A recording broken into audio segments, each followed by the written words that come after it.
That's good. Uh, Today we are on our continuation of uh, the history, the Old Testament history too. The last subject was the last one that we talked about was Elijah, and today, and we are starting from Elisha. I have a question. So the Old Testament topics, they're divided up on different people. Is this correct, right? So now you are talking about the Old Testament stuff. So it's the topic Old Testament, it's divided on several people here. I'm teaching on Old Testament too. Yeah, yeah, yeah. Yeah. So in this, we have the book. I think you have it in your this thing. Did you have it? Yeah, yeah, yeah. I noticed. Yeah, yeah, yeah. Yeah. Okay. Then you can see what is under the history too. Yeah, you're doing the second part and Yeah. yeah. Thank you. Sorry. There's no what? A PowerPoint or PDF Uh, presentation. no PowerPoint. Yeah, you can. If you mean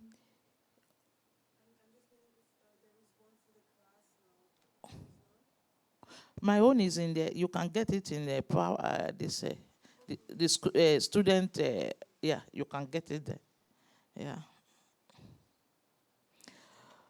Yeah. So we are starting from Elisha. Elisha is very, very, is a story that everybody knows.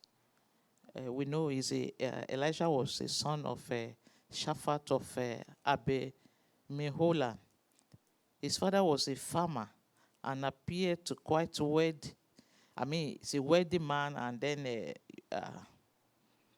and Elisha began his ministry during the reign of Jeroham, and continued through the reigns of Yehu and Jehoashi.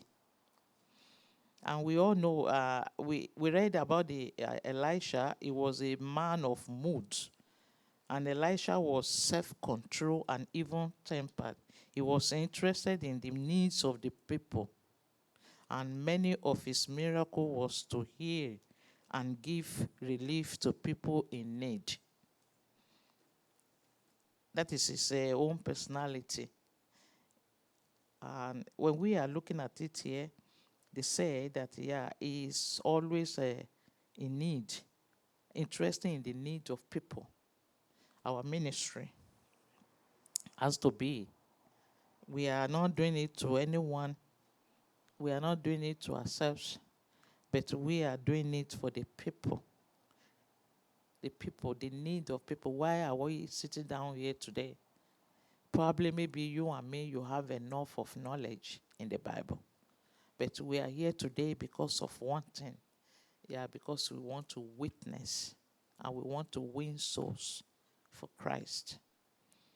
So all what we are doing is for the needs of the people.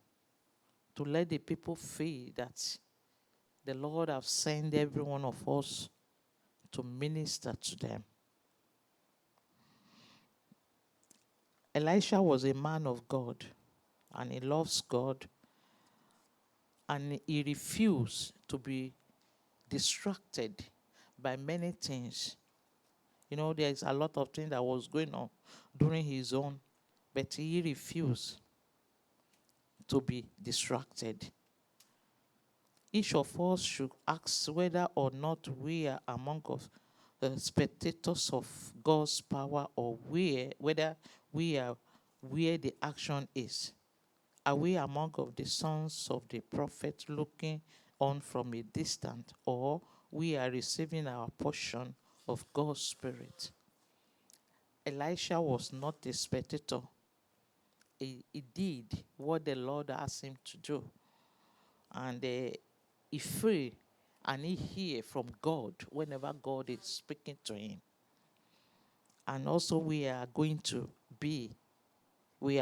ask ourselves, what can we learn? What can I learn in the life of this prophet? He was not a spectator, but he did what he's supposed to do.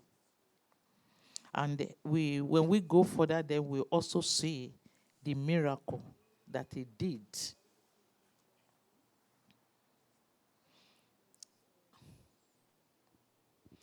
We also know he did a miracle. The miracle, a lot of miracles that he did in the Bible. And when we are looking at it, so we can see the first one, the cursing of the children. When they were laughing at him. When they were talking to him, you know. And then when we see that he had the widow's oil increase. He went to the widows, and then he told the widow what she should do. Is there any? Do you have any question? Okay. And then we see that the Sunamite sons raised from the dead. That is also the third miracle that he did. Then the poisonous pottage hill. That is the fourth one. The fifth one was a food multiply during the famine. And Naaman, number 6, Naaman healed of leprosy. We all know the history in the Bible, right? When we were, I believe, we have heard about this. Yeah. Naaman was a leprosy man, very wealthy man and very popular man. But Elisha, when we look at what happened, Elisha did not, Elisha respect people, but he did not, because he was a wealthy man, and because he sees him that, oh, if I should do something, I should handle him, or maybe I should respect him. Not that you are not going to respect, but he treats people the same. He treats people the same. So Naaman, the maid told him, why don't you go to this prophet? He can heal you. And he went. But Elisha did not even talk to him directly. He just told one of his servants, go and tell that man to go to Jordan and dip himself to that water 7 times. And we see that he did not, because of maybe, if I can get something from him or something like that. When we look at the story, we can see that he did not take anything from this man, but he did what the Lord asked him to do. And then we see the 7th one, the loss of axe head recovered. And then the 8th one was the defeat of the Syria. Elijah did a lot of, did all this miracle. And when we look at the summary of his ministry, the 50 years ministry of Elisha was very eventful. It was very eventful. It was very powerful, and he was very, very active in his ministry. And likewise in our ministry, we should also be effectual, and then be powerful, and then let the Lord direct each one of us in all things we are doing. Because we cannot do it on our own. We need the power of God to take control in our lives. So Elijah was a very good example in the life of every one of us. And when we are talking about the miracle, many people, they believe when they saw the blind man, they healed the blind man, and that is the miracle.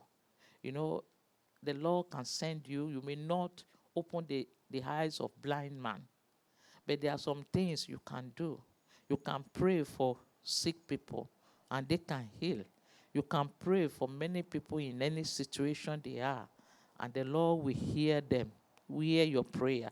The Bible says the prayer of righteous. When we are righteous before God, the prayer of righteous availeth much. So we should just believe, and we should know that whenever we call upon the Lord, he is able. Elisha did that. The Lord respect him, and the Lord answer him. The Lord give him the power. the power to do miracle, the power to heal the people, the power to meet the needs of the people. Some people were in the needs, like that widow. She was not having anything to eat. There was a famine in the land. But for her, she believes, if I eat this food, this is just what's left for me and my son. And after we eat this, then we are going to die. You know, our own expectation is to die. He never believed she's going to live. But the Lord sent Elisha to heal the family, to sustain them, to make them to survive the famine. So the Lord has sent each one of you. As you are here, the Lord knows your name. He knows what you can do. He knows your capacity. It's for us to just allow God to use us in a different ways He wants to use us.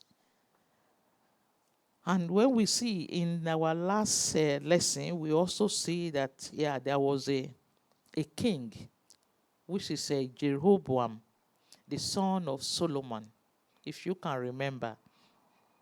He was his king, and he did something which he's supposed not to do. Can somebody remember what he did? Can you remember what divided the people into two? We talked about it last lecture. There was a division between the Israelites. They were one before, but after the Solomon died, then the son Jeroboam then reigned after him, and something happened. Can somebody remember what happened?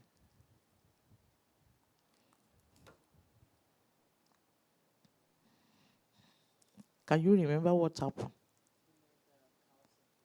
Sorry, let me give you this. Ah, okay.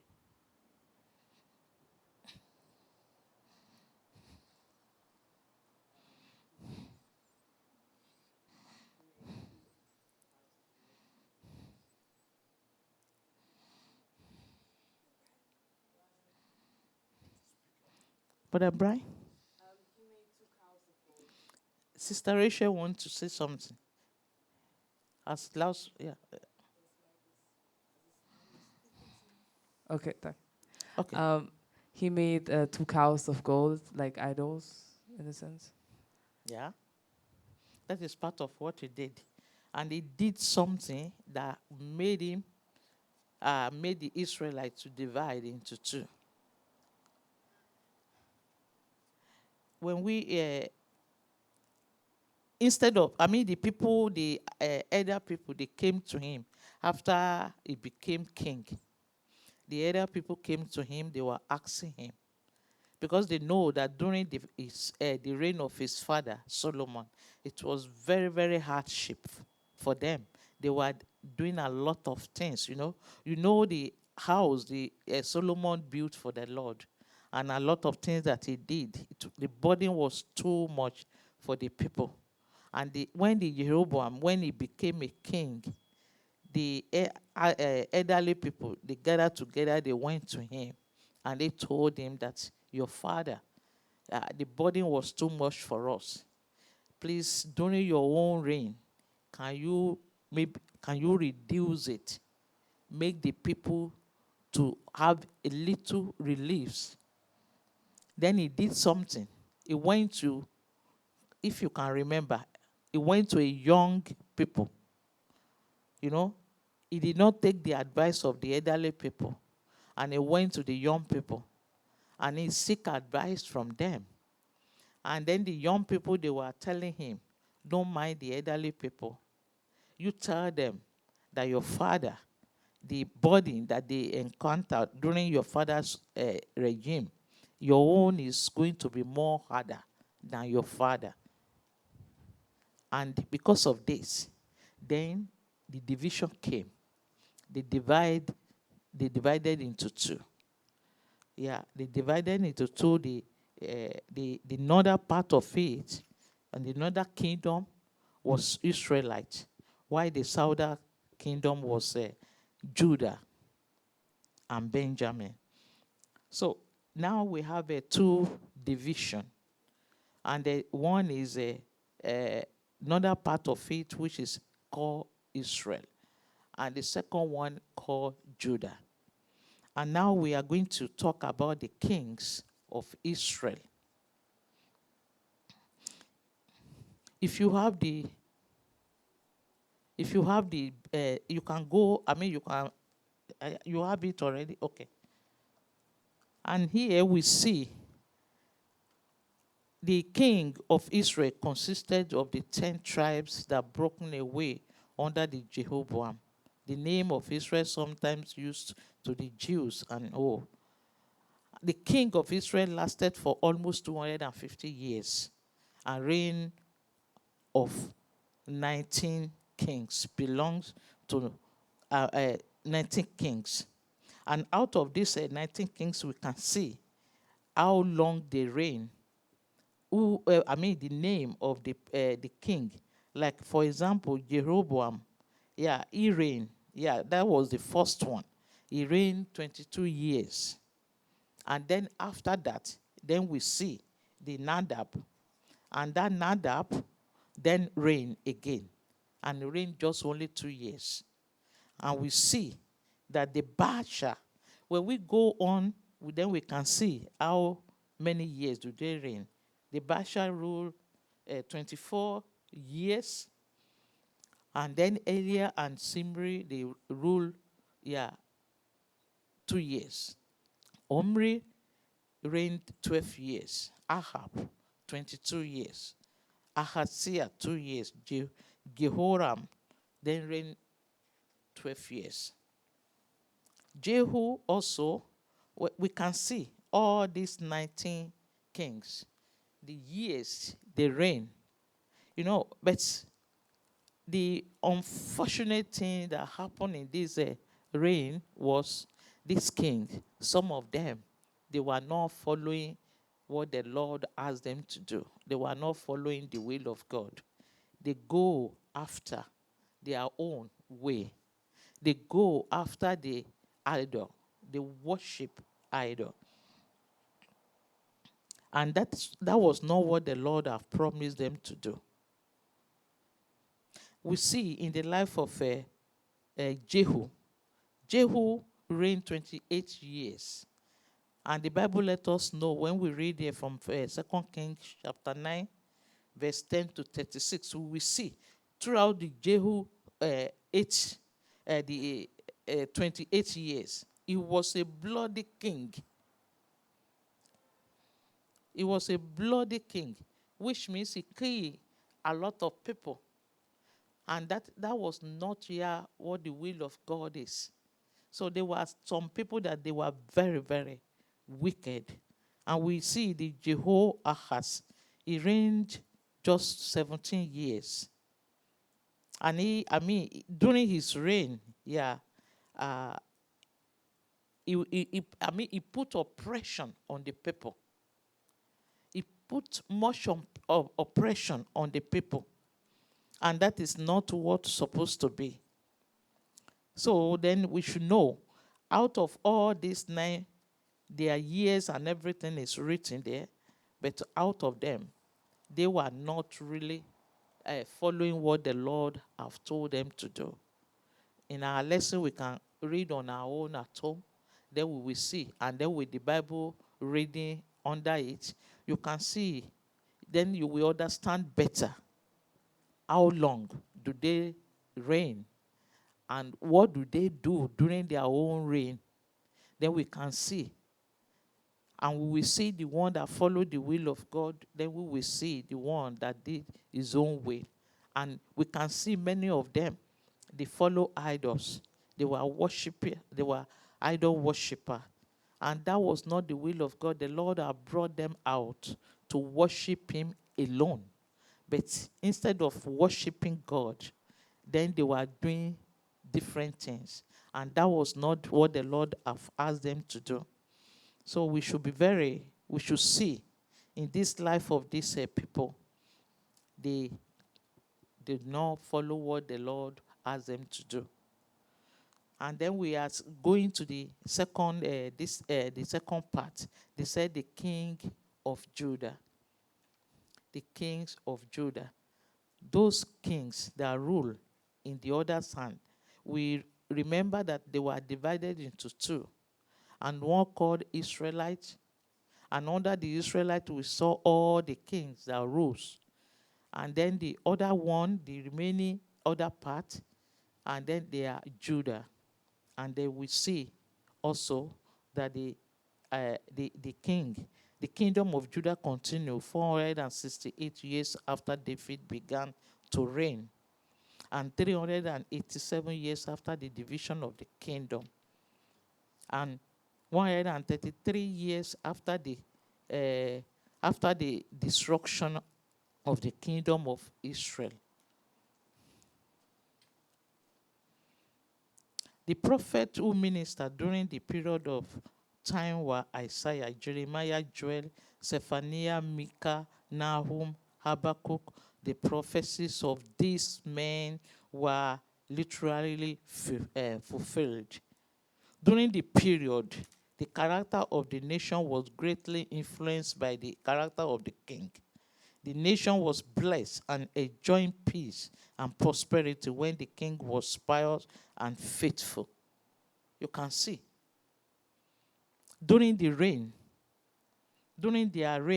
time, when a king, when he submits himself under the power of God, or a leader, when you submit yourself under the power of a leader, of God, your leadership, everything you do, the Lord is going to direct. And we can see that they said it was peaceful, literally fulfilled. And the period was greatly influenced by the character of the king.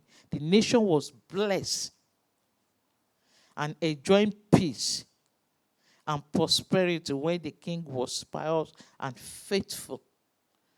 Enjoying peace. That is the most important thing. They did what the Lord asked them to do. They followed the will of the Lord.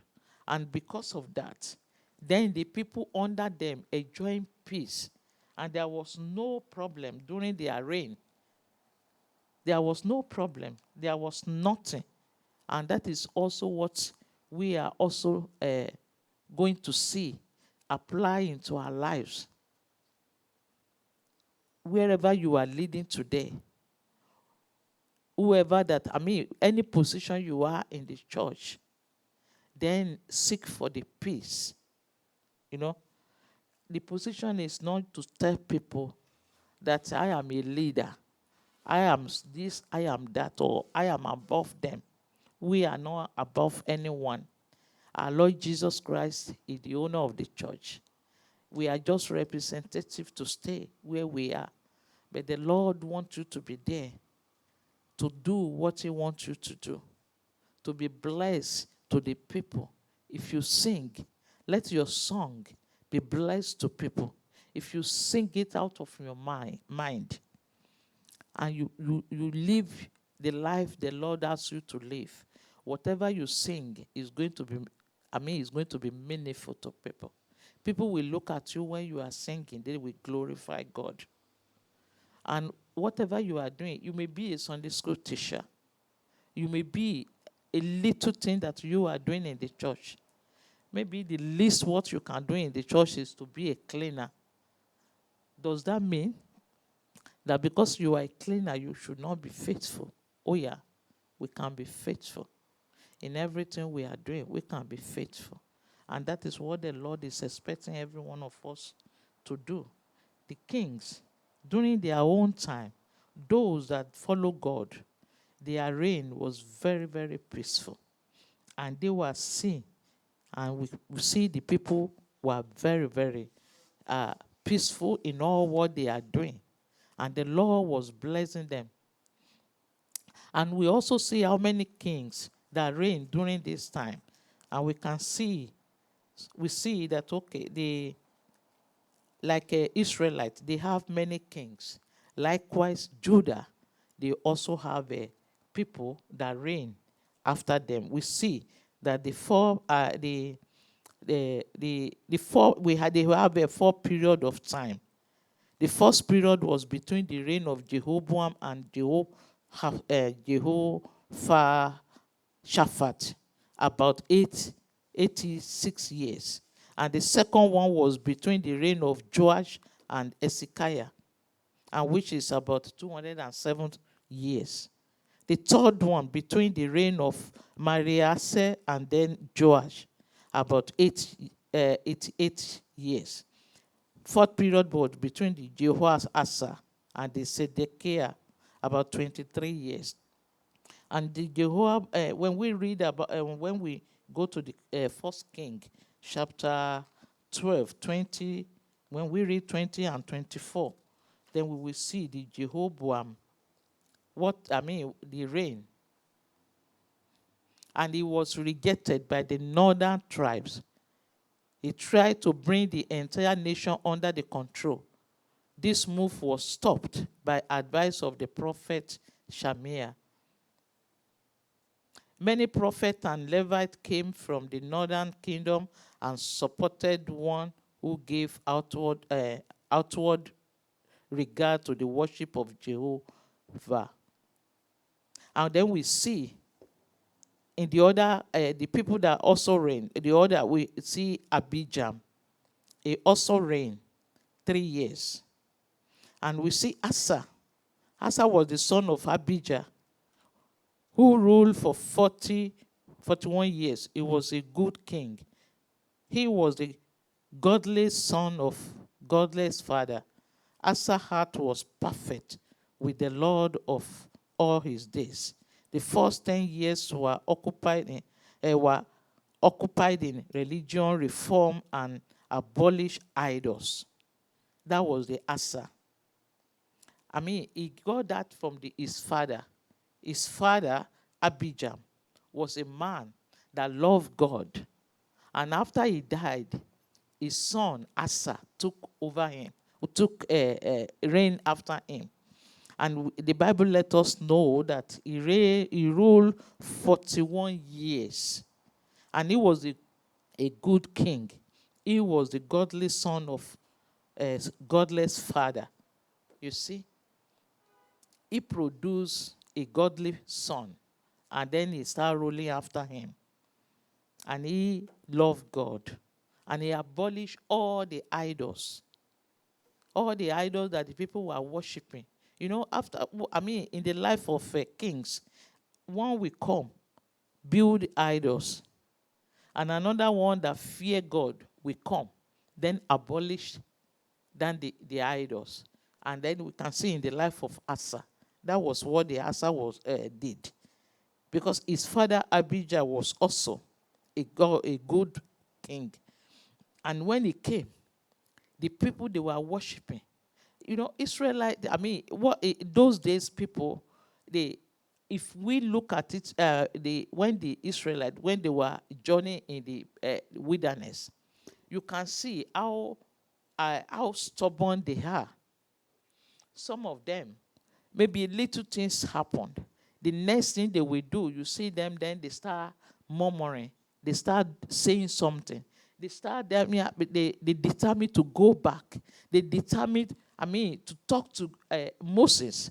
Why will you bring us here to die here? Now we are not having anything to eat. And the Lord will provide for them. But the moment when the Lord provides for them, then they will be happy. And when little things come to their way again, what happened? Then they start murmuring again. Then they start talking. Is it not better for us to be in Egypt than for us to come here and now see what we are experiencing? See what is happening to us. We don't have anything. We don't have water to drink.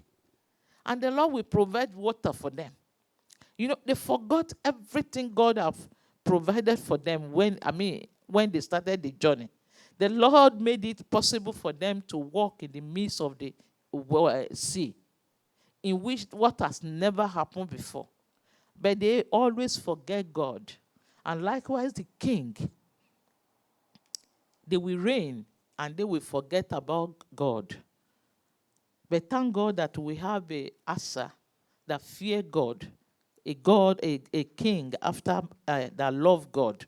It destroy all the idols. It destroy all idols. And then we have the Jehoshaphat. And Jehoshaphat was a temporarily of three kings of Israel, Ahab, Ahaziah, and Jehoram. He was a godly man and reigned for 25 years. He also was a good man. He also was a king that, fear God. And we also have a Jehoram. Jehoram, when we go to the Second King, chapter 8, 16 to 24, it talk about the reign of Jehoram. Jehoram reigned for 8 years, and this was a low place in Judah history, dominated by his wife Athaliah. He built a Baal temple in Jerusalem. He assassinated his brother. Can you imagine? A king, full of atrocity. And then we see Ahaziah. When we go to the Second King chapter 8, 25 to 26 and 29, Ahaziah was called Jehoahaz. He reigned only 1 year. He was influenced by his mother, who encouraged Baal worship. He was not a Christian. His mother was having influence in him to worship after the Baal. And then we see the Athaliah ruled for 6 years. He was a tyrant. She had all the royal seed, staying and then took the throne. And we can see he ruled for just 6 years. And then after that, then the Joash was also called Jehoash. He was the son of Ahaziah and Zibiah, a woman of Bathsheba. Later he married 2 wives and had several sons of daughters. He reigned for 40 years. The high priest Jehoiada was guidance. As long as the priest lived, Joash did what was right. After Jehoiada's death, he lapsed into idolatry. He bribed Hassad with treasure from the house of the Lord. Finally, he was murdered in the bed by one of his own servants. That is Joash. You know, he do good, and then he did another thing. So he was murdered. And then the Amaziah. The Amaziah was the son of Joash and reigned 29 years. He began well, but ended badly. He began well, but ended badly. All these are the example that we should be, applying to our lives. Then come the Uzziah. Uzziah came to the throne when he was 16 and reigned for 42 years. He was a capable administrator and was a talent in engineer. He tried to assume the ministry of the priest by offering incense of the gold altar. He was stricken with leprosy and spent his last year in seclusion. Can you say a king that do the abomination before God, then is going to see the wrath of God? Then we can see, then go vital, how then he come to Hezekiah. Hezekiah cried out a great reformation. A high places of idol worship were destroyed. We know much about the history of Hezekiah. When he come to his reign, then he is a man after God. And then he destroyed everything, all the idols, whatever, all they have built. Then Hezekiah then destroy them. And after the Hezekiah, then come the Manasseh. And he was born during the Hezekiah added 15 years.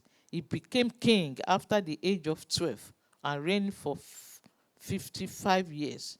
He destroyed the faith that his godly father had established and revived at the abomination his father destroyed.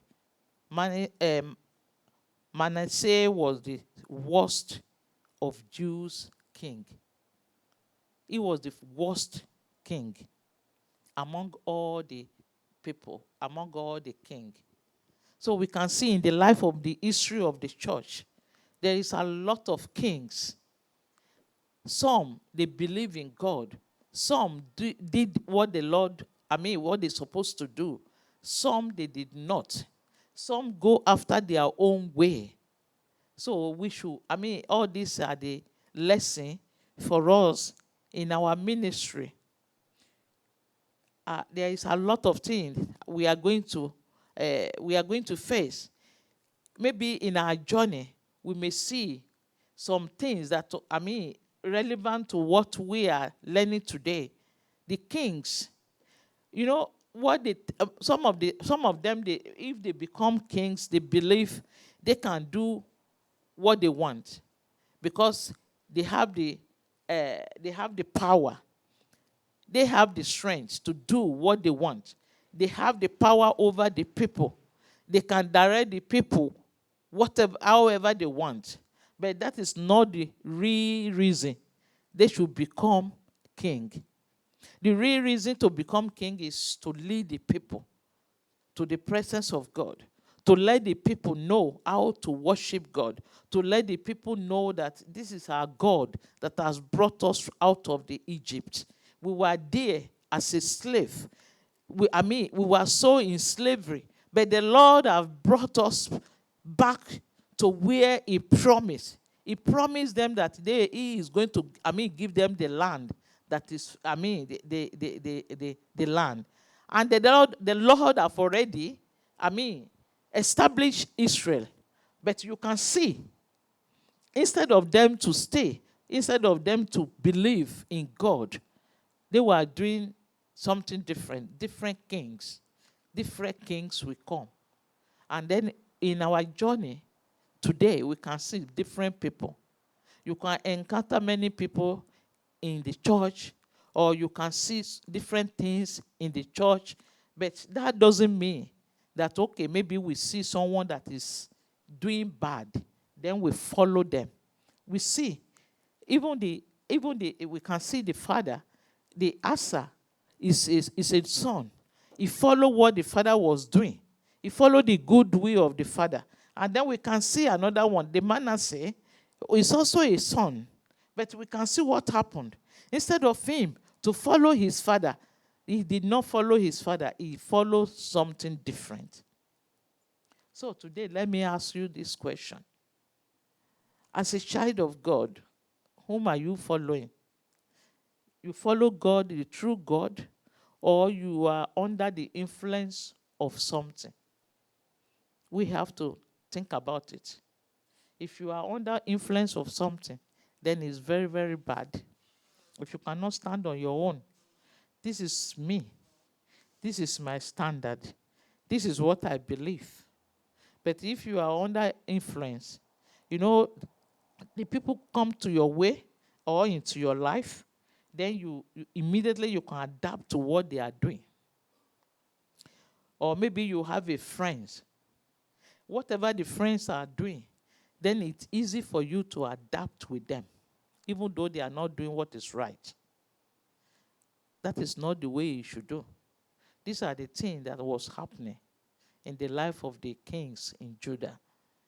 They were under the influence of many kings.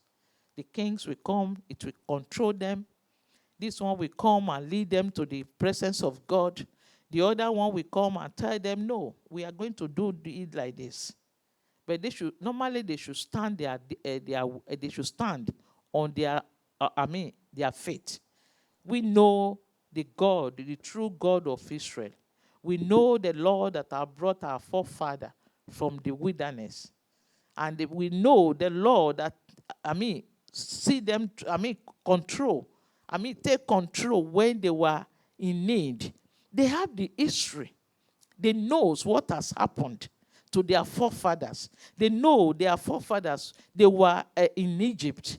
And they were there under the power of, the king. And they were sold for slavery.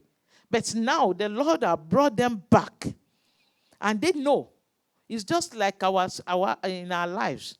If we, in your family, I believe some of you can say something about your forefather.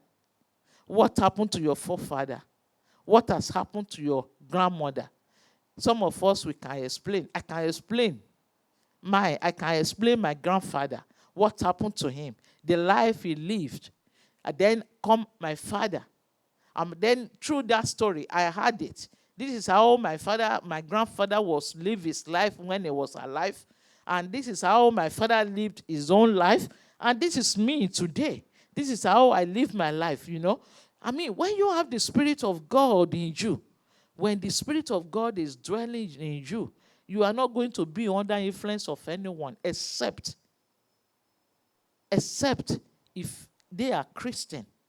If they are Christian, then you can be under the influence of Holy Spirit. But you shouldn't be under influence of anybody. Because people will come to your way. People will come to your life. And the only thing they will just do is to influence you and then to make you to be weak spiritually. But we are going to take our stand that we are not going to be weak. The kings, some of them were bad. Some of them were murderer. Some of them, they shed blood. Some of them, they don't know God. Some of them, they don't know what they should do. And then we see some of them, they only know true God. Because when we come and then destroy all the idols. Because he did not say, after all, the one that was after me was worshiping idol. The next thing, let me continue where they start. No, they never be under the influence of anyone. But they allow the Spirit of God to dwell in them. Likewise, that is what we are going to do. In our lives, in our ministry, stand for Christ. Don't allow anyone to distract you. People will come to your way. Friends will come to your way. You will go in your working places. You will see a lot of things that is going on there. You can, they will tell you if you lie, that doesn't mean anything. It's just little. It's not a big lie. It's just a little lie. But whether it's little lie or big lie, lie is lie. So we should be a Christian wherever we are. Let's stand that this is me. This is what I'm going to do. I will not allow anyone to take the power of God away from me. When you stand like that, the Lord will see you through. The Holy Spirit will make you to stand on your way, and nothing will take you away from the presence of God. So this is what we should learn today. In our own time, I want us to go through and then go through all this, what we have learned this morning. Then you can read it on your own. Then you can digest it on your own and then thought about it. What has happened in their lives? They were not, some of them were not a good king. They were horrible. And I believe we don't want to be like that. The Lord, all these are the examples for us. Each one of us, we should know that is the example. Because when we see people fall into pit, then that will make us to know that, I think there is a pit there. When you are going, when it comes to your turn, then you turn to another direction. So that is how it's supposed to be. A king that did not have the power of God in his life, it will go, it will be destroyed. And that was what happened in the kings. Some of them, they were killed. Some of them, they were destroy because they deny the power of God. They don't want to have the true Spirit of God in them. So this morning, before we have our break, then we continue. Let us have it in mind, and let us believe that, yeah, I am going to stand. I'm going to be a king. You may not be a king having a crown on your head, but spiritually, you are a king. Because wherever you are, if you are in your school, you are in anywhere, the Lord is looking at you in that place. You are you are there. The Holy Spirit is in that place because of you. So then we should behave like a child of God. And we should let the people know that I am here. I am not going to be influenced with anything they are doing. I'm going to stand for Christ. God bless you. So we have the first part of our lecture. We are going for break. Then we come back at 12 o'clock. Thank you very much.